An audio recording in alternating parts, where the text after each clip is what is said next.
ये दामिनी कौन है? कितनी बार कहा है मेरे निजी मामलों में मत बोला करो। निजी मामला? बीवी हूं तुम्हारी, पूरा हक बनता है तुमसे सवाल करने का। और इस उम्र में ये सब शोभा देता है, बच्चे क्या सोचेंगे? बच्चों ने कभी सोचा है मेरे बारे में कुछ? आज वो मेरी इज्जत नहीं करते, रात दिन मेहनत की तब जाके उन्हें ये ऐशोआराम की जिंदगी मिली है। तो उस दामिनी के लिए तुम उनकी जिंदगी बर्बाद कर दोगे? मेरी उम्र हो गई है, मुझे अपने लिए कुछ नहीं चाहिए, लेकिन मैं अपने बच्चों का हक नहीं जाने दूंगी। उससे बहस मत करो, जो सोचना है वो सोचो। कहाँ जा रहे हो? उस दामिनी के पास? इस नर्क से दूर। आज मैं गोडाउन में सोऊंगा। नितेश, मुझे नहीं लगता नाना जी मानेंगे। उनकी मर्जी के बिना ना इस घर में कोई सांस तक नहीं ले सकता। हमें भागना ही होगा, या फिर कुछ ऐसा करना होगा जिससे सांप भी मर जाए और लाठी भी ना टूटे। तो सोच क्या रही हो छाया?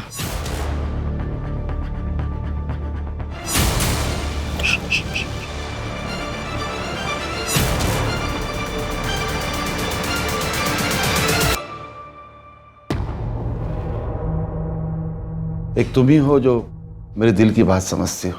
तुमसे बातें कर लेता हूँ तो मन हल्का हो जाता। आपको अपने परिवार में सबसे ज्यादा भरोसा किस पे है? किसी पर नहीं, और तुम पर है। आपके परिवार, आपके बिजनेस, इसके अलावा आपके पास है क्या किसी को देने के लिए? मेरी उम्र पे मत जाओ, मैं बहुत दिलचस्प किस्म का इंसान।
एक मिनट। मुझे कौन सा रोल करना है, राजेश का? हाँ आकाश जी। यार अभिषेक, इस कहानी में कुछ इंटरेस्टिंग नहीं है ब्रो। लाइक रेगुलर क्राइम है, एक मर्डर हो रहा है, वो भी 60 साल के बुड्ढे का। नया क्या इसमें? मुझे कॉमर्शियल सिनेमा करना है यार। लाइक रोमांटिक सॉन्ग हो, फाइट सीक्वेंस हो, ग्रीस प्राग का लोकेशन हो। इस कहानी में कुछ स्कोप नहीं है यार। मैं मानता हूँ कि कमर्शियल नहीं है, पर ये परफॉर्मेंस बेस्ड है सर। इतने सालों से परफॉर्मेंस ही तो कर रहा हूँ यार। और बाय द वे, ऐसा क्या है इस कहानी में जो ऑडियंस देखेगी? इस स्क्रिप्ट की वजह से। देखिए सर, ये डेथ इस परिवार में पहली डेथ नहीं थी, और पूरी दुनिया इस केस को लेकर हैरान थी। सब लोग जानना चाहते थे कि क्यों हुआ। हम इस फिल्म में उन्हें ये बताएंगे जो उन्होंने कभी नहीं सुना होगा। सब लोगों को लगता है कि एक इंसान की कहानी है, और असल में तो ये कुछ और ही है, और यही चीज माइंड ब्लोइंग है सर। सर अब एक बार सुन तो लीजिए। ठीक है, सुनो। कहानी शुरू होती है एक इंसान के जुनून से,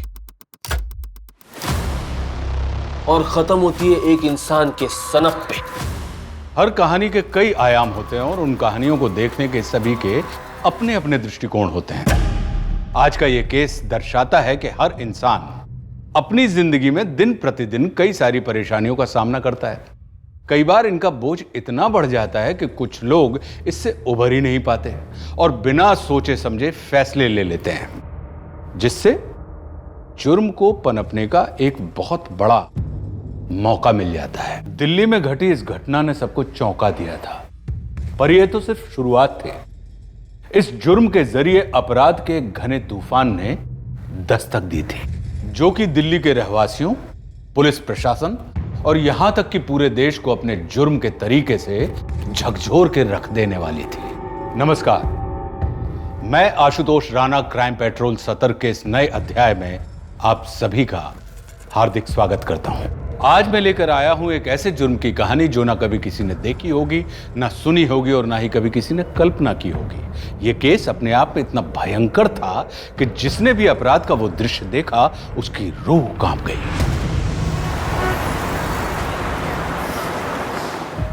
ये भाई खाता देख रहे हो बोल रहा, आज तक इसमें मुनाफा लिखता रहा, आज तुम्हारी वजह से नुकसान लिखना पड़ रहा है। बाबूजी मुझे थोड़ा टाइम दीजिए, मैं आपके सारे नुकसान भर दूंगा।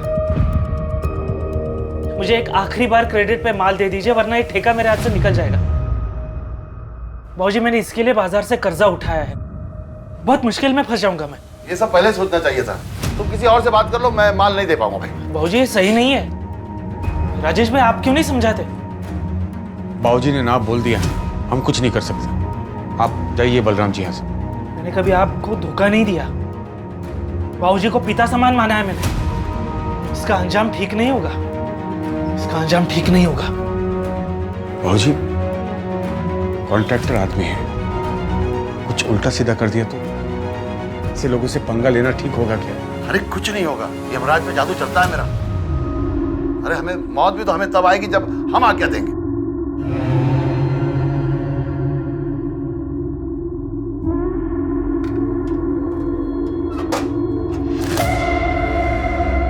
सुन, ये आज की जो बातें हैं ना, वही बही खाते में लिख देना। जरूर नहीं कि बही खाते में सिर्फ हिसाब ही लिखे, वो बातें भी लिखी जाती है जो हमें सीख दे, समझा? बिलाल, वो जगदीश का टिफिन लाया?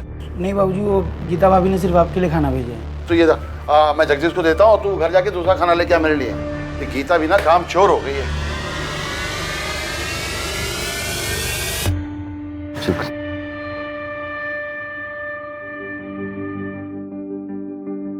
ले बाबूजी मुझे लगा आप भूल गए। 4 साल से भूला हूँ कभी नहीं बाबूजी। और खाना लगे तो गोडाउन से आके ले लेना। जी जी बाबूजी।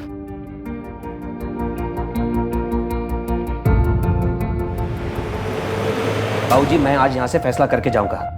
आप जो अपनी मनमानी करते आ रहे हैं ना, वो नहीं चलेगी। सबकी जिंदगी नरक बना के रखी है आपने। किसी को कोई तकलीफ नहीं है। तिनका जोड़ के मैंने ये घर बनाया और तुम इन सबकी खुशियों को डस रहे हो।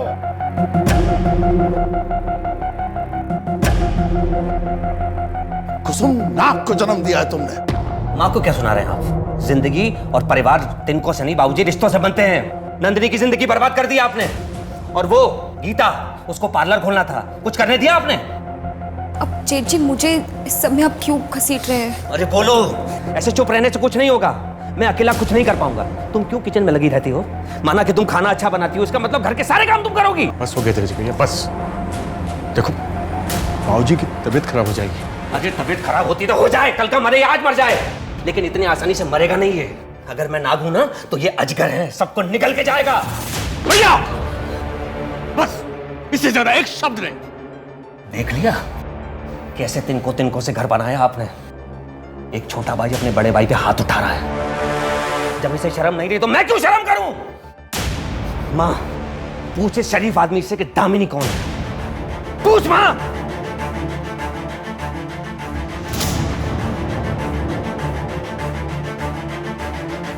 कुछ नहीं मिलेगा किसी को। मैं सब कुछ बिलाल के नाम कर रहा हूं। राजेश, धक्के मारकर बाहर निकाल दे इसे। दोबारा इस घर में नजर नहीं आना चाहिए ये।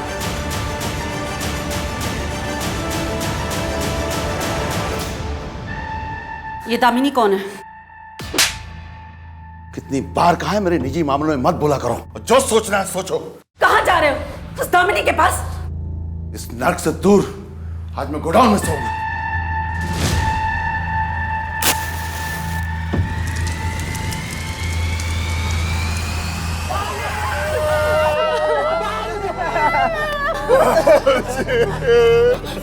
राजेश राजेश राजेश क्या हो रहा है आपको? सब ठीक है ना? मनोज भैया, राजेश बेटा, राजेश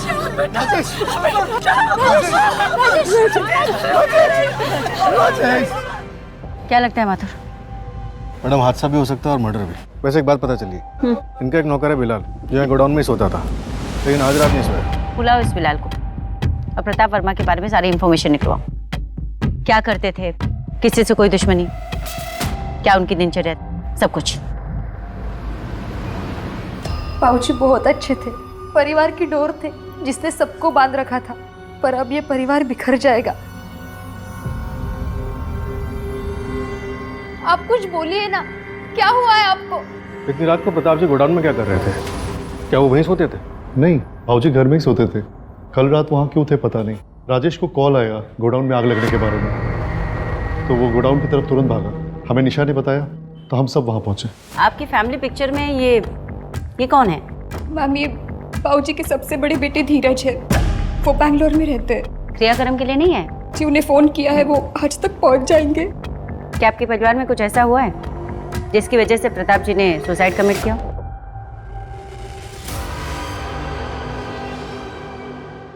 नहीं मैम, दादाजी कभी भी सुसाइड नहीं कर सकते, और गोडाउन में आग लगाकर तो बिल्कुल भी नहीं। वो अपने गोडाउन से बहुत प्यार करते थे। मैडम, वो कल मैं अपने दोस्त के घर पे सोने चला गया था। कल ही क्यों? तो कल बाबूजी के घर में झगड़ा हो गया था। राजेश साहब ने बोला था कि कहीं और जाने के लिए, और बोला था मामला ठंडा हो जाएगा तो वापस बुला लेंगे। कैसा झगड़ा? मैं सब कुछ बिलाल के नाम कर रहा हूँ। राजेश, धक्के मारकर बाहर निकाल दे इसे, दोबारा इस घर में दिखना नहीं चाहिए।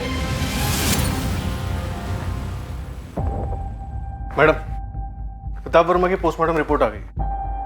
बॉडी पे 3rd डिग्री बर्न्स, मौत सफोकेशन से हुई। बॉडी पे कोई पेट्रोल या केरोसिन के ट्रेसेस मिले? बॉडी पे तो नहीं मिले मैडम, लेकिन केरोसिन गोडाउन में रखा रहता था, साफ सफाई के लिए रखते थे। फिर तो ये हादसा भी हो सकता है। और अगर हादसा नहीं है तो फिर कोई लूज वायर, शॉर्ट सर्किट, या फिर जानबूझकर किसी ने आग लगाई। मैम, मैं धीरज वर्मा, प्रताप वर्मा मेरे बाबूजी थे। आपके नौकर बिलाल ने बताया कि उस रात आपके घर में कोई झगड़ा हुआ था? जी हुआ था, लेकिन वो 3 सालों से चल रहा है। मैं अपना हिस्सा मांग रहा था बस। जो उन्होंने बिलाल को देने को कह दिया, वो भी कल, जो पिछले 3 सालों से नहीं कहा था, राइट? आप कहना क्या चाहती हैं कि मैंने अपने बाबूजी को मार डाला इस डर से कि वो बिलाल को सारी प्रॉपर्टी ना दे दें? देखिए माना, हमारे विचार नहीं मिलते थे, वो नाराज थे मुझसे, लेकिन वो पूरे परिवार के साथ ऐसा नहीं कर सकते थे। दामिनी कौन है? और दामिनी कैसी हो? एकदम अच्छी। चले? चलो।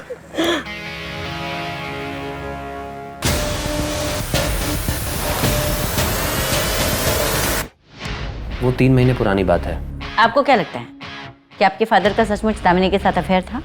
नहीं, बिल्कुल नहीं। वो बात बस मेरे मुंह से गुस्से में निकल गई। मैम, हम वो बलराम ठाकुर के खिलाफ कंप्लेन करवाना चाहते हैं। कौन है बलराम ठाकुर? ठेकेदार है, बाबूजी से अक्सर उधारी पे माल दिया करते थे। हाल फिलहाल में मना कर दिया था तो वो नाराज था और उसे धमकी दी थी। जितना पूछा जाए उतने का जवाब दे। 12 फरवरी की रात को तू कहाँ था? प्रताप वर्मा को धमकी दी थी ना तूने? मैडम, गुस्से में सिर्फ उनको धमकी दी थी, लेकिन मेरा भी बहुत नुकसान हुआ है। मैंने उनके साथ कुछ नहीं किया। अपने पिता के जैसा मानता था मैं उनको। मैं ठेकेदार उनकी वजह से बना। यकीन मानिए मैडम, मैं कभी भी उनके साथ कुछ भी गलत नहीं कर सकता।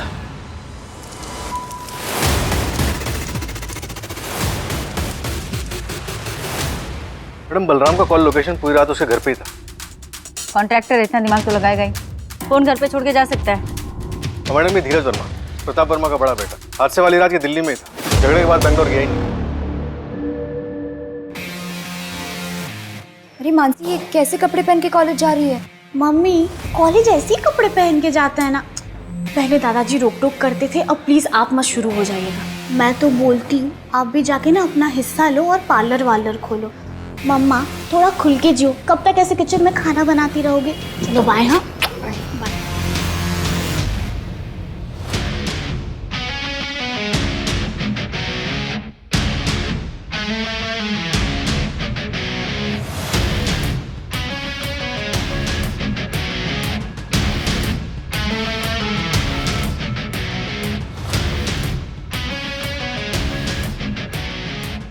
ये प्रताप वर्मा की बैंक स्टेटमेंट है। इसके हिसाब से तुम्हारे अकाउंट में हर महीने 45,000 रुपये ट्रांसफर हुए पिछले 3 महीने से, राइट? यस। क्यों? प्रताप जी, मैंने एक स्टोरी लिखी है, आप वो स्टोरी पढ़ के देखिए। अगर उस पर फिल्म बनेगी ना तो सुपर डुपर हिट हो जाएगी। बस 2 करोड़ का इन्वेस्टमेंट है। 3 करोड़ दूंगा, लेकिन फिल्म मेरी लाइफ पे बननी चाहिए। हीरोइन मैं सिलेक्ट करूंगा। ठीक है प्रताप जी, आप मुझे अपनी लाइफ स्टोरी बताइए, मैं उसके ऊपर बुक लिखती हूँ।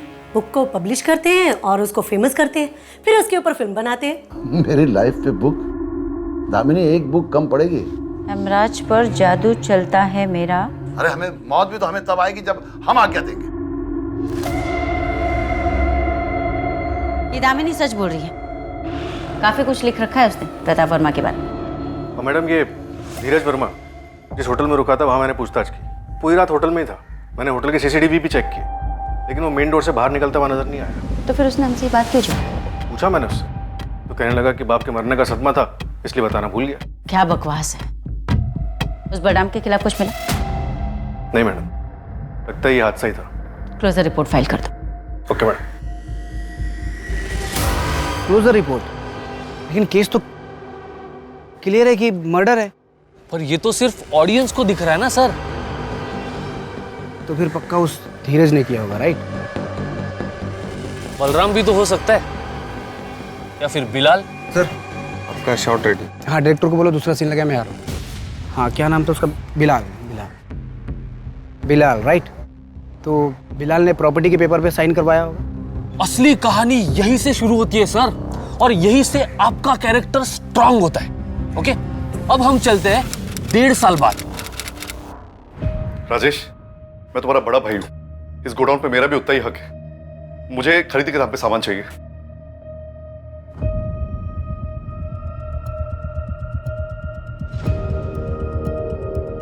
आपको तो ठेकेदार बनना था, बाबूजी के गोडाउन पर नहीं बैठना था। तो दूसरे ठेकेदार जैसे मेहनत करके आगे बढ़िए। मैं पढ़ सकता हूँ, तू जाके चाय लेके आ।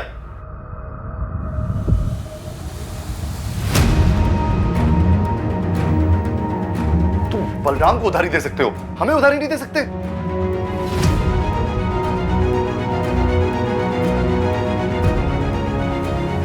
बाबूजी ने बोला बलराम के साथ व्यवहार करने को।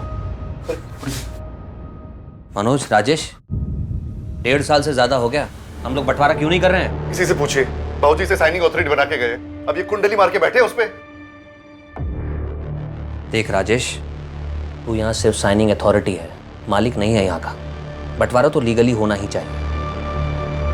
देखो, आपस में समझ बूझ के कर लेते हैं, अच्छा लगेगा। भाई भाई कोर्ट कचहरी में आपस में झगड़ा कर रहे हैं, क्या इज्जत रह जाएगी बाबूजी की?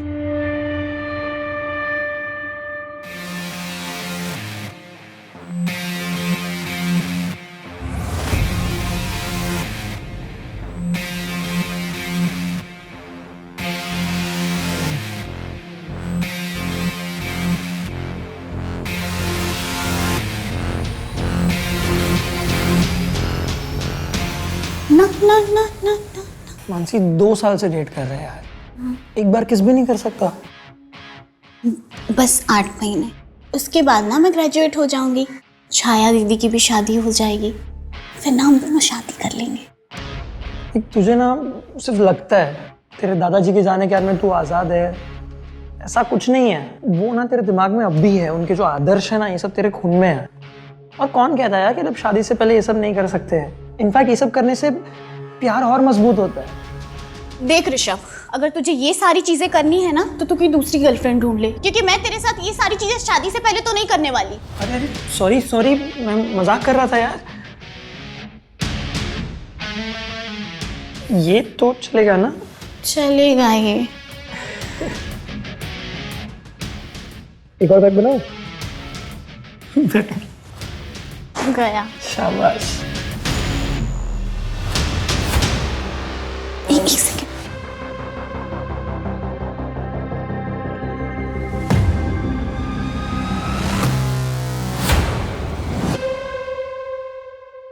क्या हुआ? कुछ नहीं, मुझे ऐसा लगा कि कोई हमें देख रहा था। एक पग में चढ़ गई क्या? चीयर्स।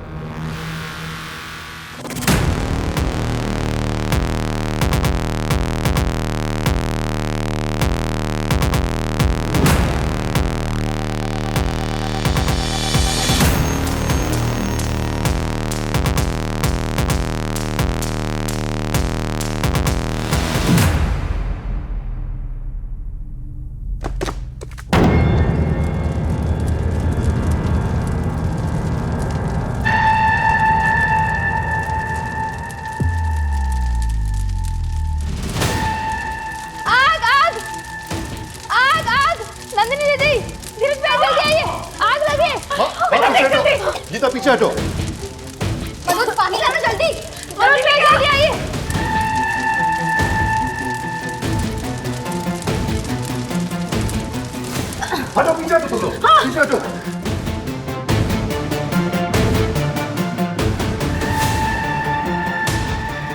वो तो बाबूजी की फोटो गिरने की आवाज से मेरी नींद खुल गई, नहीं तो पूरा घर जल जाता।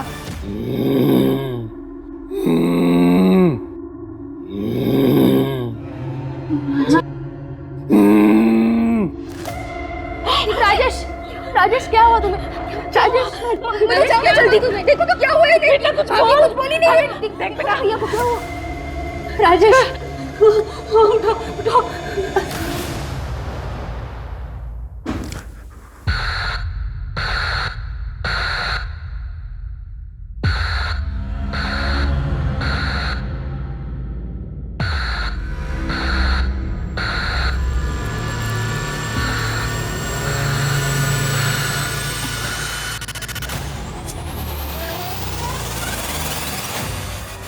हेलो ऋषभ, मुझे सच सच बताओ कि तुमने मेरे साथ क्या किया है।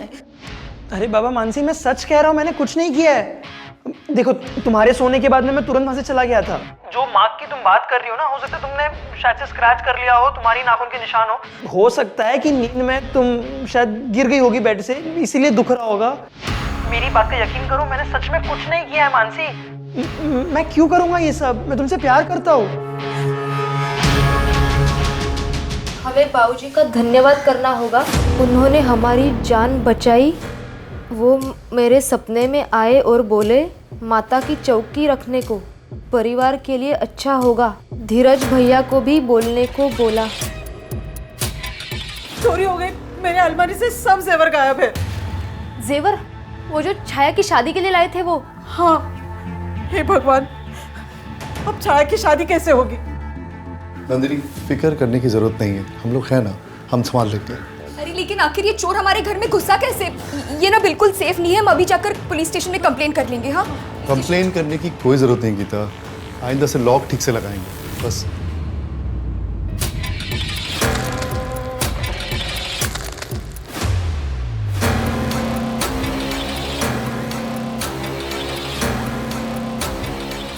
हाँ, ये सही कह रहे हैं, हमें घर पे पूजा रखनी होगी। घर पे सब अशुभ हो रहा है।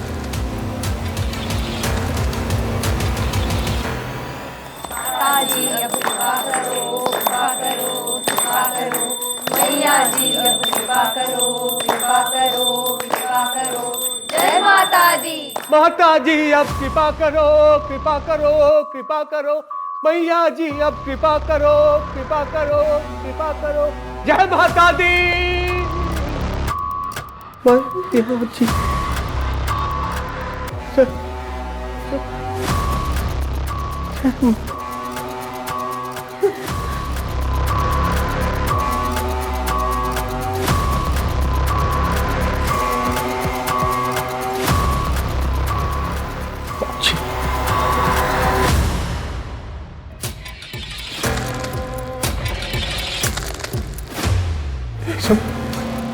इसे बाबूजी के आशीर्वाद का कमाल है।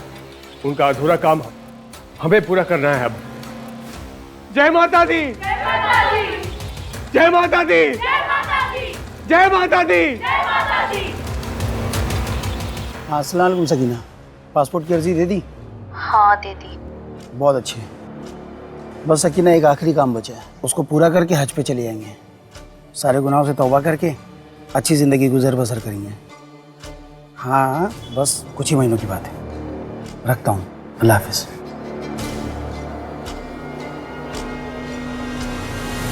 माँ जी ने डिसाइड किया है कि बंटवारा कर लिया जाए।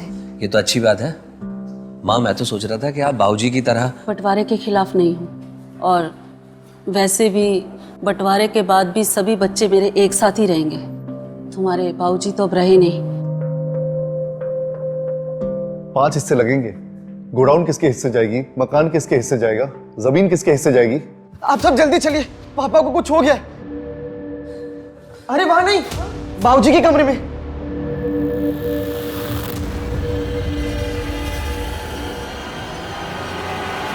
क्या बात है कुसुम, मैंने आंखें क्या मींची, तुमने बंटवारा करना शुरू कर दिया। इस घर का बंटवारा कभी नहीं होगा। ऐसे क्या देख रही है कुसुम? याद है कि मनोज, जब गीता तुझसे तंग आकर चली गई थी, तुझसे मनाकर कौन लाया था? मैं।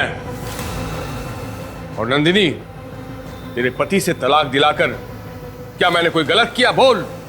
शराब पीकर तुझे मारता था, दूसरी औरत पाल रखी थी उसने। माँ, क्या क्या ये सच है?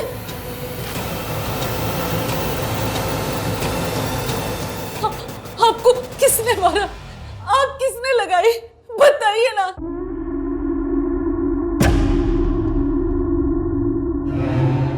अब उन बातों में जाकर क्या फायदा? फिलहाल इस परिवार को एक साथ बांधे रखना है और सारी विपदाओं को खत्म करना है। इसके लिए हमें एक होना होगा और एक दूसरे पर भरोसा करना होगा। गीता, मेरी वाली कड़क चाय बना, आज चाय पीने का दिल कर रहा है। गीता, देखा तुमने? राजेश ने नया नाटक लगा रखा है। अच्छा खासा मां बंटवारा करने वाली थी। मुझे तो लगता है राजेश ये सब पावर हाथ में लेने के लिए कर रहा है। धीरज भैया, क्या इस राजेश ने तो बाबूजी को... क्या ये मुमकिन है कि किसी जिंदा आदमी के अंदर किसी मरे हुए व्यक्ति की आत्मा आ जाए? राजेश अब घर के सभी छोटे बड़े फैसले लेने लगा था, चाहे वो किसी बच्चे को सब्जेक्ट दिलाना हो, घर में कोई सामान खरीदना हो या फिर व्यापार का फैसला लेना हो। राजेश के द्वारा लिए गए फैसलों से परिवार का भला होने लगा, व्यापार में उन्नति होने लगी। पर क्या सच में प्रताप वर्मा की आत्मा उनकी रक्षा कर रही थी, या फिर इसकी सच्चाई कुछ और थी? भाई 1.5 लाख है। और बाकी का मैं अगले हफ्ते देता हूँ आपको। क्या रे, माल देते वक्त तूने बोला था ये बहुत बड़े घर का आदमी है, चिंदी निकला ये तो। दे दूंगा ना भाई, मैं थोड़ा माल मिलेगा।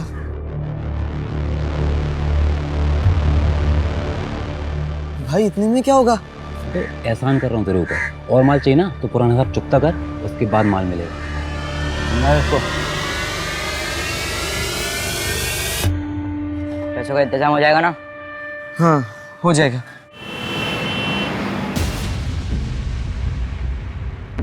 पीयूष, रोहित, बाहर जाओ।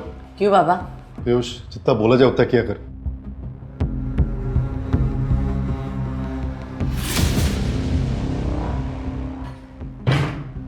क्या हुआ बड़े पापा?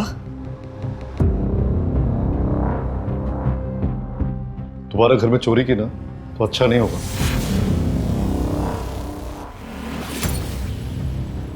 क्या किया जेवर का? वो बड़े पापा, मुझे किताबें खरीदनी थी, मम्मी ने मना कर दिया, मैंने इसलिए वो... कितने बेची? 10,000 में। 3 लाख का हार तूने 10,000 में बेच दिया? तू दोबारा ऐसी हरकत किया ना तो मुझसे बुरा कोई नहीं होगा।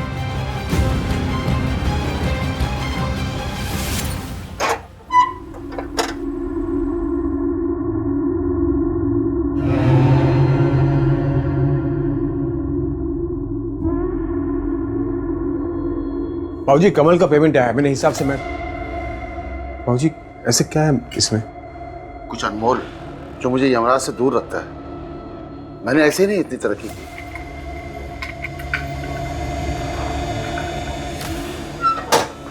तो सुन, वो बही खाते में कमल का पेमेंट चढ़ा देना और कल जाके उसको पैसा बैंक में जमा कर देना, ठीक है?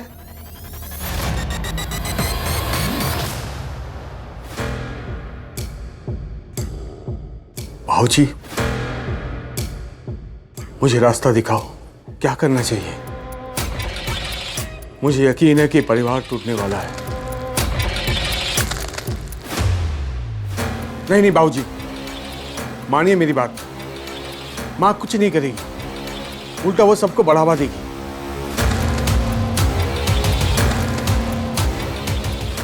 हाँ ठीक है बाबूजी।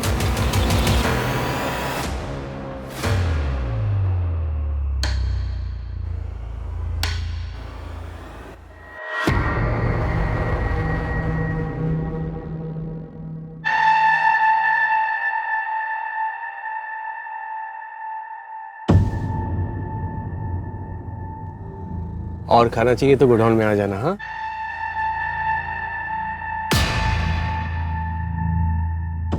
यार, वो मनोज चाचा ना चाचा चौधरी बने हुए हैं, उसका कुछ करना पड़ेगा। हाँ जल्दी कर, वरना प्रणय जो तेरा हाल करेगा ना वो तूने सोचा भी नहीं होगा। अच्छा, जो बात तूने मुझे बताई थी कि प्रणय की बाइक पर किसी ने कीचड़ उछाला था तो उसने उसको गोली से मार दिया। हाँ, सुना तो मैंने भी ऐसा है। पर तू टेंशन क्यों ले रहा है? पैसा दे दे, तू इतने बड़े घर से है, तुझे क्या टेंशन है? यार वो चाचा ना गिद्ध जैसे खड़ा रहता है वहां पर। मैं कुछ करता हूँ। ये ले मैथ्स एग्जाम के क्वेश्चन पेपर, 1500।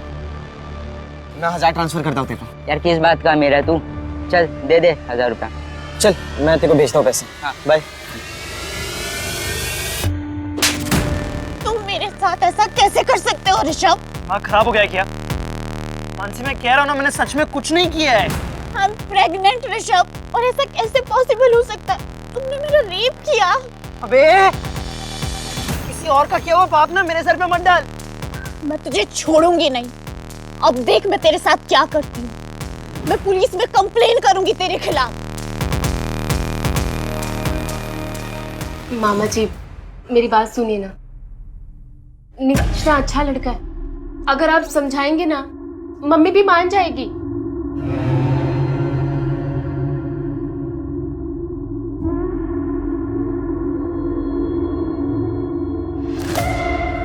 ठीक है, मिलवाओ उनके परिवार वालों से, शादी की डेट फिक्स कर देते हैं। क्या सच में? थैंक यू मामा जी, थैंक यू सो मच। नाना जी, नाना जी थैंक यू, नाना जी thank you so much. Nitesh तुम फोन क्यों नहीं उठा रहे हो?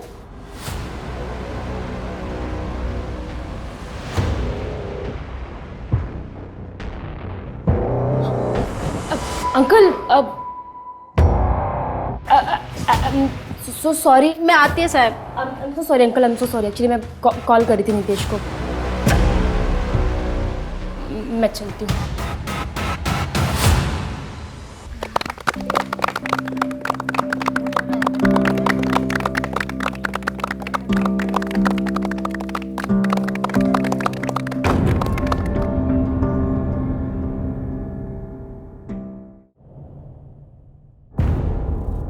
नमस्ते।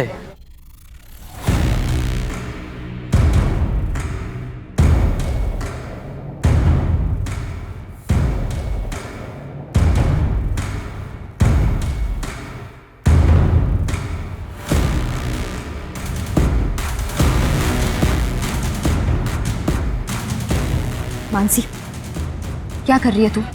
कहाँ खोई हुई है? जा जल्दी जा, दामाद जी के लिए जो गिफ्ट के बैग्स लाए ना वो लेकर आ। जा।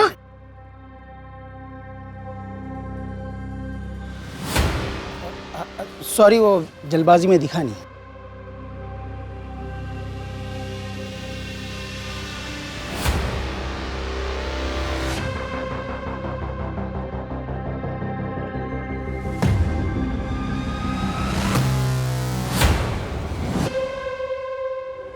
अरे यार तुम लोग यहाँ क्या कर रहे हो? किसी ने देख लिया तो? घर में सजावट तो बहुत है, लगता है छाया की सगाई में बहुत पैसा खर्च किया है, और मुझे देने के लिए तेरे पास पैसा नहीं है। अरे यार दे दूंगा ना पैसे, इतना मारे क्यों जा रहे हो? मेरे सामने इतनी बात किसी ने नहीं की आज तक, और तू पिद्दी भर का लड़का जवान चलाता मेरे सामने। कल के कल मुझे मेरा पैसा चाहिए, नहीं तो जान से मार दूंगा। तू नहीं तो वो तेरा फैंटम चाचा मनोज वर्मा, किसी को तो भुगतना पड़ेगा।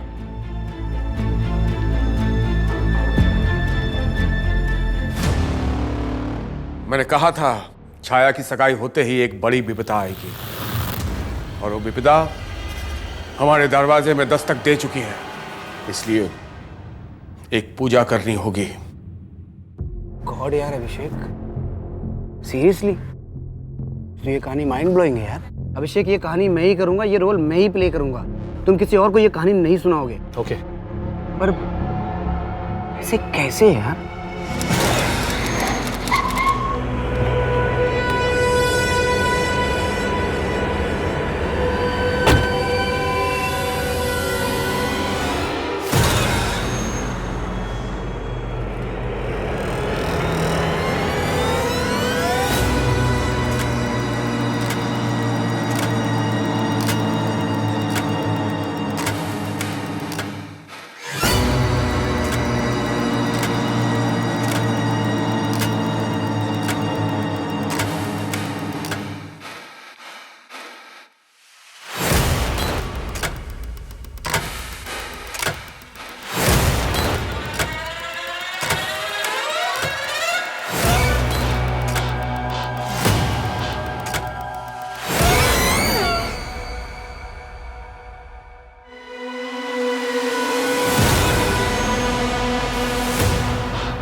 मैडम यहाँ आइए जल्दी।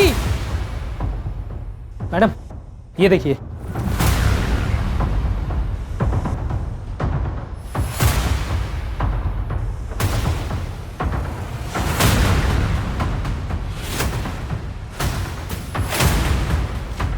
मैडम कल पार्टी में फैमिली के सभी लोग थे और सभी लोग बहुत खुश थे।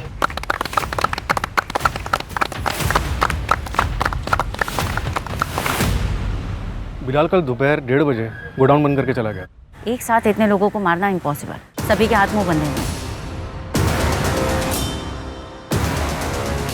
शायद राजेश वर्मा ने हाथ खोलने की कोशिश की होगी।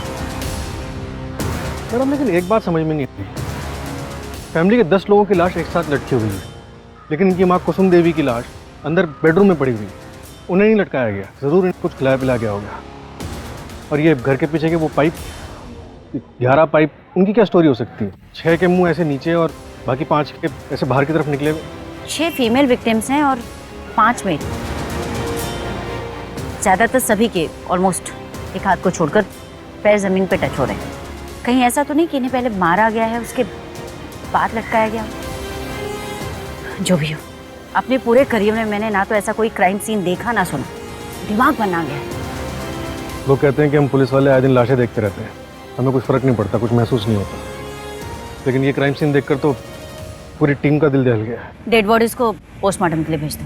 Okay madam. क्या तारीख है आज? 12 फरवरी। 12 फरवरी। आज से ठीक 2 साल पहले यानी कि 12 फरवरी 2018 को इनके फादर प्रताप वर्मा की मौत हुई।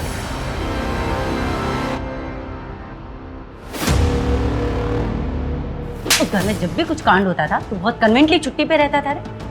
वो लोग बोलते थे जाने के लिए, तो मैं क्या करता, नौकर आदमी हूँ। तुझे कुछ लगा नहीं कि घर में ऐसा कुछ होने वाला है? नहीं, लेकिन वो राजेश साहब 6 महीने से कुछ अजीब अजीब हरकत करते थे, उनमें बाबूजी की आत्मा आती। बेवकूफ समझता है हमको? भूत प्रेत की कहानी सुनेगा? मैडम आपको यकीन नहीं होता तो आप राजेश साहब का वही खाता देख लीजिए, उसमें वो हर चीज़ लिखते थे। इसके पहले कुछ बोला था उसने? नहीं मैम। अच्छे से तोड़ा साले को, शुरू से हम लोगों को गुमराह करता आ रहा है। Yes ma'am. हाँ? मैडम मनोज की बेटी मानसी प्रेग्नेंट थी। क्या? हाँ मैडम, उसके बॉयफ्रेंड के बारे में पता लगाने की कोशिश कर रहे हैं। और एक बात मैडम, इन लोगों के घर में पिछले 4 दिन से खाना नहीं बना था, पास के किसी रेस्टोरेंट से खाना मंगवा रहे थे और कल दोपहर को सिर्फ रोटियां ऑर्डर की गई। और ये बात कौन कौन जानता था? घर वालों के अलावा शायद सिर्फ बिलाल को। ये केस है क्या माथुर को समझ में नहीं आया। सुसाइड तो नहीं लग रहा क्योंकि उन 2 बच्चों के अलावा बाकी सभी के पैर जमीन को टच थे और स्टूल्स भी धोते। उनके घर के पास का सीसीटीवी फुटेज मिला? मंगवाया मैडम। मैडम बिलाल कुछ बताने के लिए तैयार हुआ है। देखते हैं।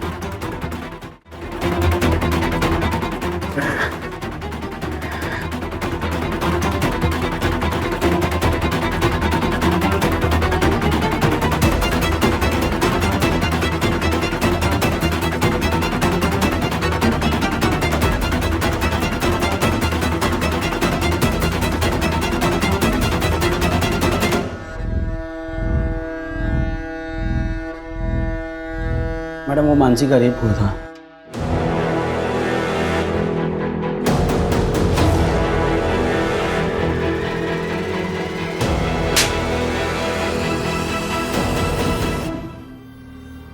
क्या मनोज भाई, अब हमारा ही धंधा खाने लगे?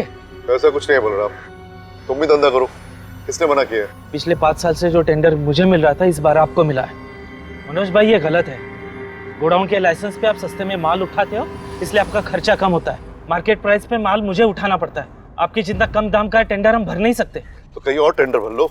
मनोज भाई बाबूजी का लिहाज करके बड़ी विनम्रता से कह रहे हैं, ये काम छोड़ दीजिए, कोई दूसरा पकड़िए, वरना एक ही घर में 2-2 हाथ से क्या बीतेगी परिवार पर। और सुना है आपकी बेटी अब सयानी हो गई है।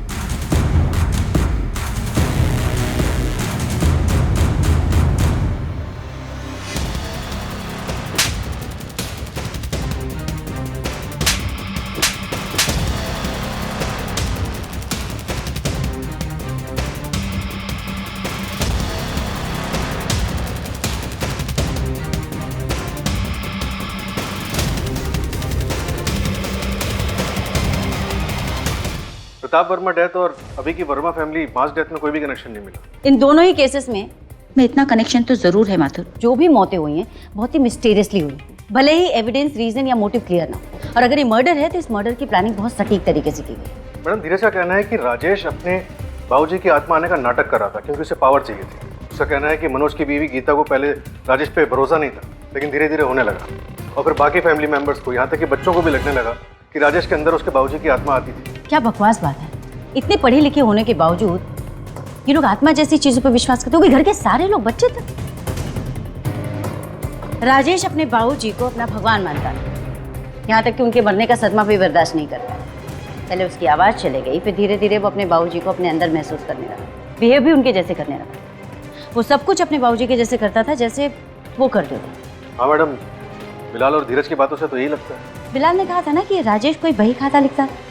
हाँ मैडम। उसे कंगाल कर।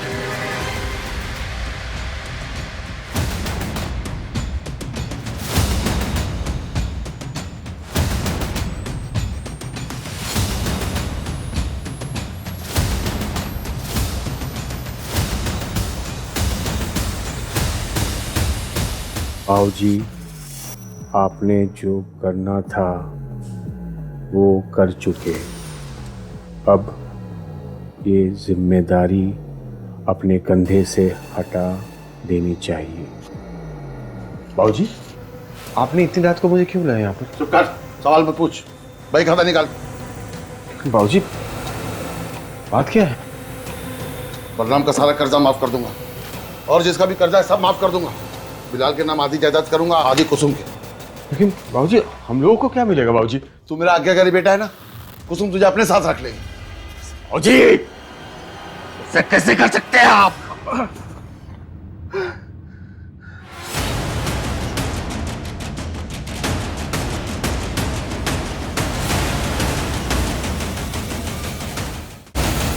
मतलब राजेश ने ही अपने बाबूजी का कत्ल किया?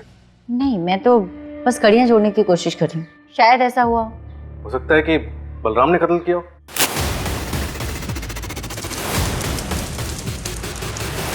आगे इसमें लिखा हुआ है कि बाबूजी आपके कहे अनुसार सब ठीक हो गया है। छाया की शादी है, उसको आप पर भरोसा हो गया, पर कुछ बुरी शक्तियां हमें तंग कर रही हैं। हमें शक्ति दो बाबूजी, शक्ति दो इन बुरी शक्तियों से लड़ने की। इसका क्या मतलब हो सकता है? बाबूजी के कहे अनुसार एक वट पूजा करनी होगी, जिससे वो सारी बुरी शक्तियां हमसे दूर हो जाएंगी।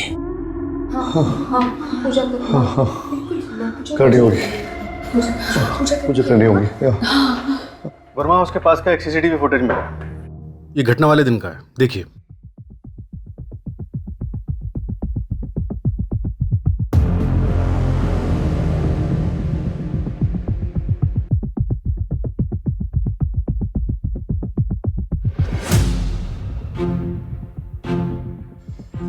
पोस्टमार्टम रिपोर्ट के मुताबिक किसी की बॉडी में से कोई भी नशीला सब्सटेंस नहीं मिला। तो क्या ये मास सुसाइड ही था? मैडम, भाई खाता पढ़ के तो ऐसे ही लग रहा है। राजेश ने पूरी फैमिली का ब्रेन वॉश कर रखा था।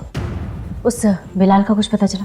बिलाल की कॉल लोकेशन के हिसाब से वो अपने दोस्त के घर पे ही था, और वर्मा हाउस के आसपास किसी सीसीटीवी में भी नहीं दिखा वो। इस बिलाल का उस रेस्टोरेंट के किसी स्टाफ के साथ कोई लेना देना? नहीं मैडम, कॉल रिकॉर्ड साफ। किसी भी स्टाफ मेंबर का या वेटर का किसी सस्पेक्ट या फैमिली मेंबर के साथ कोई कॉन्टैक्ट नहीं था। उस दिन रोटियां भी राजेश ने ऑर्डर की थी। ऐसे कैसे हो सकता है माधुर? एक आदमी ने परिवार के सारे लोगों का ब्रेन वॉश कर दिया। 11 लोग, किसी एक का भी दिमाग नहीं चला। और कुछ समझ में नहीं आ रहा।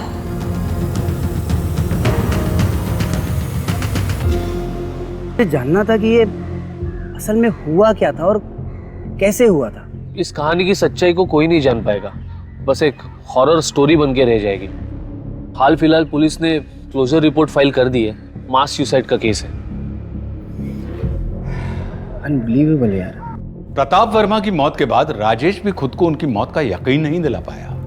उसका दिमाग ये बात मानने के लिए तैयार ही नहीं था कि उसके बाबूजी उसे छोड़कर इस दुनिया से कभी जा भी सकते हैं। ये एक मानसिक रोग है जो राजेश के दिमाग में विकसित हो गया था, जिसके रहते वो स्प्लिट पर्सनैलिटी का शिकार बन गया और अपने बाबूजी की तरह व्यवहार करने लगा। धीरे धीरे पूरा परिवार इस अंधविश्वास की चपेट में आ गया और सभी लोग राजेश के अंदर बाबूजी को देखने लगे। हमारे देश का ये सबसे चौंका देने वाला केस था, जिसने हर भारतवासी को अपने टीवी स्क्रीन से हटने नहीं दिया था। सभी इन सवालों के जवाब जानना चाहते थे कि कैसे परिवार के 11 लोगों ने एक साथ मृत्यु को गले लगा लिया। क्या ये सच में खुदकुशी थी या फिर एक योजनाबद्ध सामूहिक नरसंहार? प्रताप वर्मा की एक्सीडेंटल डेथ की तरह इन 11 लोगों की मौत के केस में भी पुलिस ने मौकाए वारदात पर मिले सबूतों के आधार पर क्लोजर रिपोर्ट फाइल कर दी थी। विश्वास और अंधविश्वास में यही फर्क होता है।